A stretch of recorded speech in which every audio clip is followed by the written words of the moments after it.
Sometimes when you're making a game, you'll find that when you go to test play your game, you're stuck inside of furniture like I am here. You're in a wall of a house and you can't move. Or maybe you're just falling endlessly through the sky over and over and over again. And that's actually because your spawn point has gone wrong. So let me show you how to fix that. Let's go back into edit mode on this game and we're going to hit stop so my character gets out of the couch. And then you'll notice that peeking under the couch there's actually some white stuff under there. So let's move the couch out of the way and take a look at these. These objects here are called spawn points. Now, by default, a game has 3 of them, and that's to make it so that if 3 people join your game at once, hopefully they'll be landing in different spots and everyone won't always land in the same place on top of each other's heads. And so you can actually have more than 3 of these if you want. You could have 10 or 15, or you could have only 1. It's up to you as a designer. But what's important is that they're all in a safe, open space. So now that I've moved that couch out of the way and these spawn points are here, if I hit play, you'll notice I landed right on one of them. Okay, so every time I stop and play, I'll be in one of these 3 points.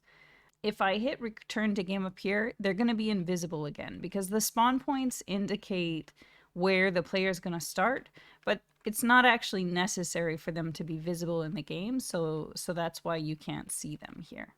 So if we go back here and we grab onto a spawn point like I've done here, we can just move it to wherever we want in the game.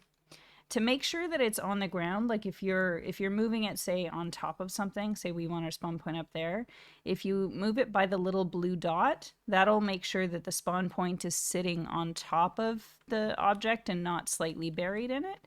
And now some of the times that I spawn, I should spawn there. So there we go, we got it right away. So yeah, it's not hard to fix. If you want to delete one of the spawn points, like if you only want to have one, and you hit the delete key on this, it's actually not going to let you delete it just by default. That's sort of a protection to make sure that your game always has at least a spawn point and that you don't accidentally delete them all.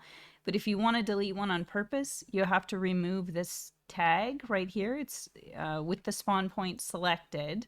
You can see in the entity section, there's a tag section, and in there, there's the word spawn point. If you delete that, it'll make that icon that was on it go away, so it'll just look like this. If you do want the spawn location to be a visible object, that's possible too. Go select one of your spawn points, click this voxel symbol up here. It's the sort of like the hot pink one. Hit new and then put the object that you might want. So let's just use like a ground tile type thing, just something flat. Now if I hit return to game, I can see that that's one of the spots. So that's another option if you actually want the starting point to be a visible thing. There you go. I landed on that one. So I hope that helps sort of clarify how to work with spawn points. Have fun making games.